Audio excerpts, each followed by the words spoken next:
Welcome to footballgameplan.com, where football makes sense. I'm Memory Hunt, the czar of the playbook. Bring you our NFL Week 11 preview between the Cleveland Browns and the Dallas Cowboys. Now let's take a look at some keys to victory for both teams, starting with the Browns.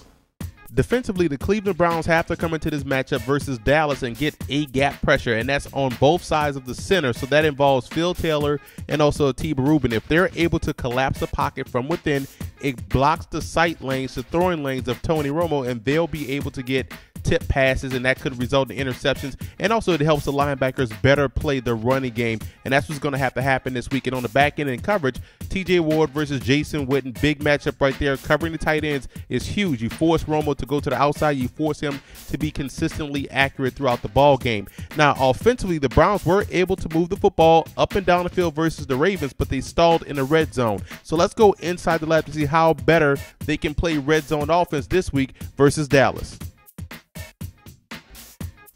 2 weeks ago versus the Baltimore Ravens, the Browns were able to move the football up and down the field 20-20, but they couldn't pay off with touchdowns to end the drives. This week versus the Dallas Cowboys, they have to pay off with 7s instead of 3s. And right here, we're going to show how the Browns can win in the red zone. As you get close to the goal line, it becomes a condensed situation for an offense, so it can be tough. But when you have two tight ends that can effectively play, Ben Watson and also Jordan Cameron, and a big physical wide receiver in Greg Little or Josh Gordon, talented running back in Trent Richardson, you can get creative and still have success in the red zone. And here's the situation. I'm a big fan of play action crossers. Why?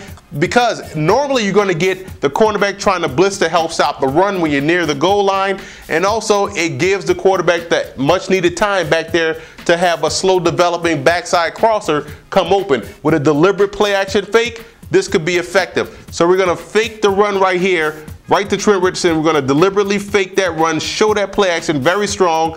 Block here, we're going to, before the play though, we're going to motion in the back, motion in the wide receiver to give the illusion that we're going to run power right off the right side, thus forcing the corner to come in here. And at the snap of the ball, we're going to shoot this guy up, and he's going to go to the back line and run an over route. I'm sorry, an in route.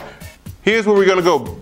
This is the play action pass right here. We're going to bring this guy all the way back across formation while bringing this backside tight end all the way back across the formation. And you see where the options lie. One, this causes a natural rub on the goal line. It also forces a natural pick as well. So this could be your first option after the deliberate play action fake. This could be your second option.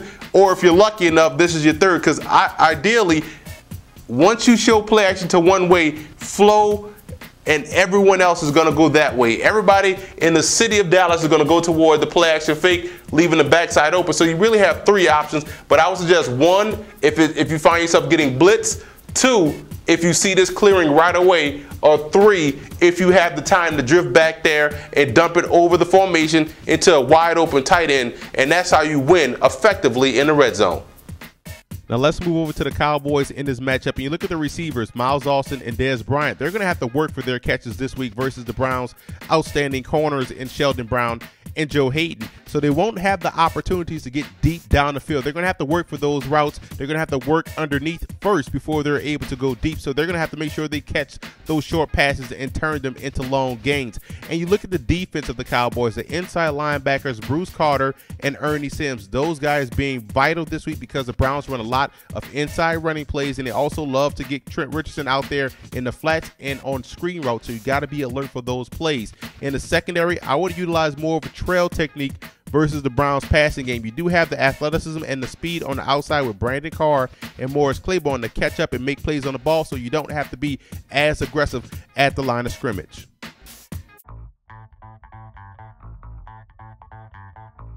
I alluded to it before, red zone offense is the key for the Browns. If they were able to score 1 touchdown versus the Baltimore Ravens, they win that ball game. So they got to get better production in the red zone. And the offensive line for the Cowboys is key. The Browns D-line with Atiba Rubin and also Phil Taylor are getting better week in, week out. So this is a tough test for this Cowboys offense.